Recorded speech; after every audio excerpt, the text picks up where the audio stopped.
भारत पर मंडरा रहा महासंकट, कर्ज पर आई डराने वाली रिपोर्ट, देश की अर्थव्यवस्था को बड़ा खतरा, महासंकट से कैसे निपटेगा भारत। नमस्ते दर्शकों, मैं निकिता रस्तोगी, डीएनपी इंडिया में आपका स्वागत।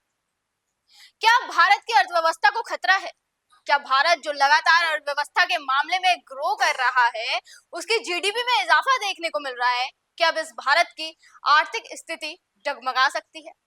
ये सवाल मैं इसलिए कर रही हूँ क्योंकि खबर ही कुछ ऐसी है। इन सब सवालों की वजह है सब प्राइम लोन, जिसका बुलबुला अब भारत में बढ़ता जा रहा है और देश पर एक अलग ही संकट गहराता जा रहा है। दरअसल सब प्राइम लोन पर एक रिपोर्ट आई है जिसमें ये दावा किया गया है कि भारत में ऐसे लोगों की दर बढ़ गई है जो सब प्राइम लोन ले रहे हैं और फिर इस लोन यानी कर्ज को चुका नहीं पा रहे और उन्हें लोन चुकाने में दिक्कत हो रही है, जिससे देश को भारी नुकसान उठाना पड़ सकता है। अब इससे भारत को कैसे नुकसान होगा, इस सवाल का जवाब भी हम आपको देंगे और रिपोर्ट में क्या आया है वो भी हम आपको आंकड़ों के जरिए समझाएंगे। लेकिन उससे पहले आपको बताते हैं कि सब प्राइम लोन है क्या। सब प्राइम लोन को आसान भाषा में समझे तो ये एक तरह का कर्ज होता है जो उन लोगों को दिया जाता है जिनका क्रेडिट स्कोर कम होता है, यानी जिन पर बैंक को भरोसा कम होता है कि वो कर्ज समय पर चुका पाएंगे। जैसे मान लो कि आप पैसा उधार देते हो और आपका एक ऐसा दोस्त हो, आपसे पैसा उधार मांग रहा हो, जिसने पहले भी आपसे पैसा उधार लिया हो, लेकिन उनको समय से या फिर लौटाता नहीं है या तो वो समय से देता नहीं है और ये बात आप जानते हैं, तो जाहिर सी बात है कि आपका भरोसा उस पर से उठ जाएगा और आपकी नजरों में उसका जो भरोसा स्कोर है वो भी कम हो जाएगा। लेकिन फिर भी आप उसे पैसा देंगे क्योंकि आप पैसा उधार देते हैं, लेकिन उसमें कुछ बदलाव करके देंगे। तो आप क्या करेंगे? आप उसका इंटरेस्ट रेट बढ़ा देंगे क्योंकि ऑब्वियसली रिस्क ज्यादा होगा और मान लो कि अगर वो पैसा लौटाने में असमर्थ भी रहता है तो आपको ज्यादा नुकसान नहीं उठाना पड़ेगा। ठीक ऐसा ही होता है सब प्राइम लोन।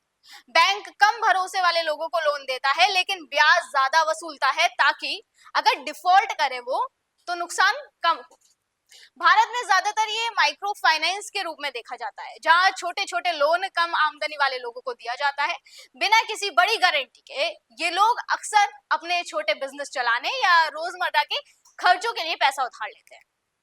अब समस्या ये है कि 2025 तक आते आते इस लोन का बबल बड़ा हो गया है, मतलब बहुत सारे लोगों ने लोन पर लोन लिया, जिनमें से करीब 68% बोरोवर्स यानी उधार लेने वाले लोग तो ऐसे हैं जो पैसा वापस ही नहीं कर पा रहे।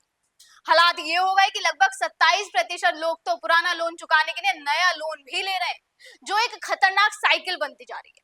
कुछ लोग तो इतने परेशान हैं कि उन्हें अपने बच्चों को स्कूल से भी निकालना पड़ रहा है।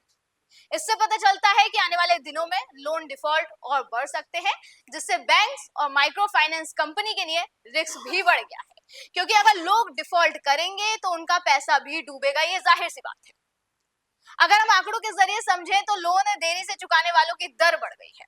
91 से 180 दिनों के बीच लोन की किस्त जमा ना होने का परसेंटेज बढ़ के 3.3% हो गया है, जबकि जून 2023 की अगर हम बात करें तो जून 2023 में ये दर सिर्फ 0.8% थी।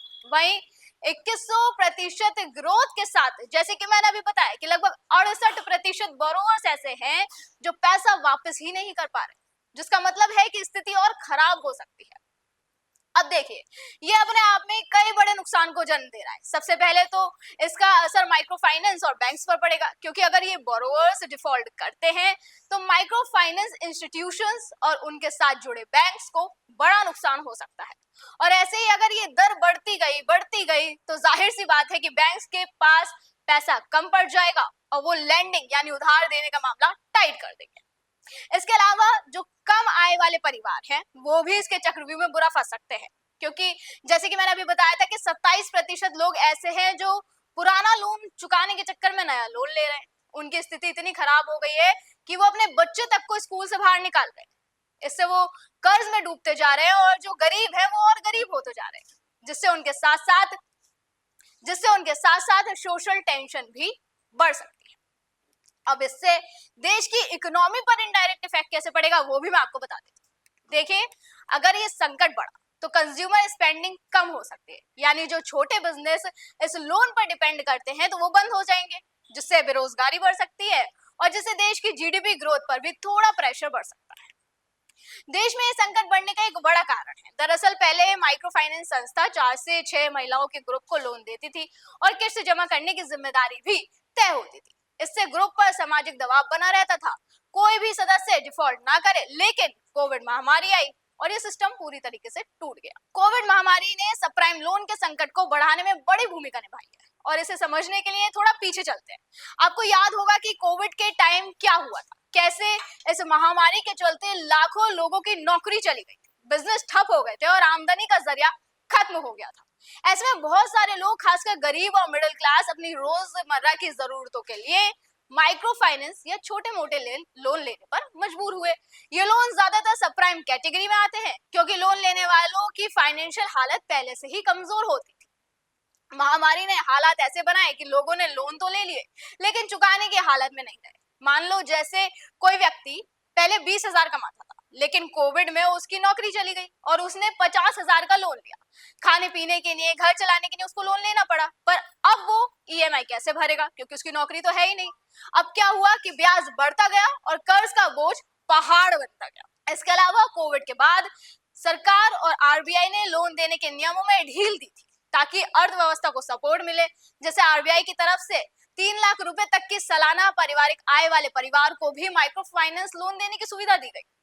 पहले कर्ज की एक सीमा थी, लेकिन अब ये आय का 50% तक हो सकता है। साथ ही ब्याज रेट पर कंट्रोल भी खत्म कर दिया गया। इसके अलावा एक परिवार पर केवल 2 कंपनियों से लोन लेने की लिमिट भी खत्म कर दी गई, जिसने विदेशी निवेशकों को भी इस क्षेत्र में लालच के साथ निवेश करने के लिए प्रेरित किया।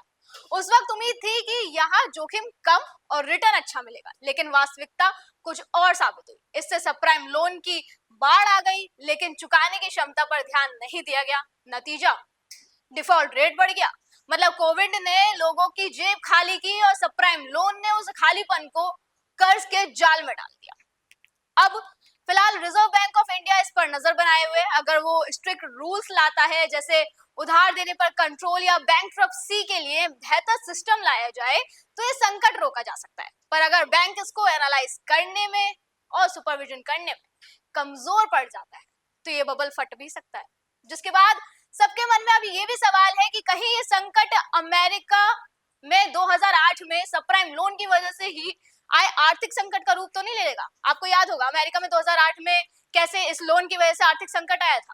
अमेरिका का सबप्राइम संकट एक बहुत बड़ा आर्थिक संकट था जो 2007 से 8 में शुरू हुआ और अब इसने पूरी दुनिया की अर्थव्यवस्था को हिला दिया।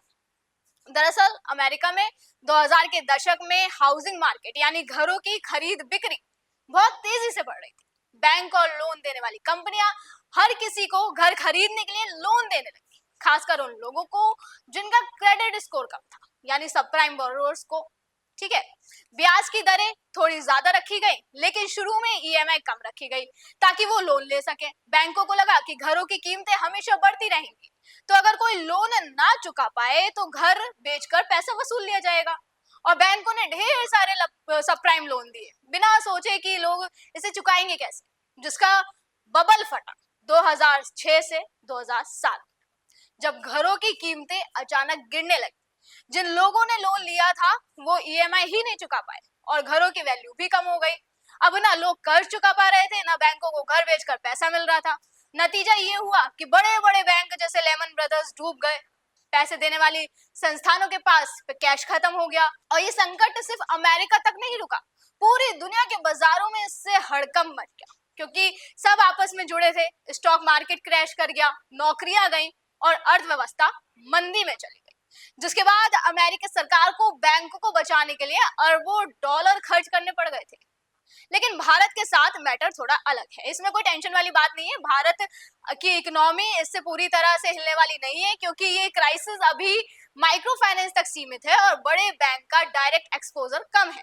पर अगर ये कंट्रोल से बाहर आया तो गरीब तबके पर बुरा असर पड़ेगा और अर्थव्यवस्था थोड़ी स्लो हो सकती है। यूएस के 2008 सबप्राइम क्राइसिस जैसा बड़ा धक्का नहीं लगेगा, क्योंकि भारत का फाइनेंशियल सिस्टम पूरी तरह से अलग है। बस थोड़ी दिक्कत हो सकती है और अगर समय से एक्शन ले लिया गया तो वो भी नहीं होगी। भाई, आपका इस खबर पर क्या कहना है, हमें कमेंट करके जरूर बताएं। फिलहाल आज की वीडियो में बस इतना ही, अगली बार फिर होगी मुलाकात। आप देखते रहें GN पे इंडिया, हर खबर भरोसे के साथ।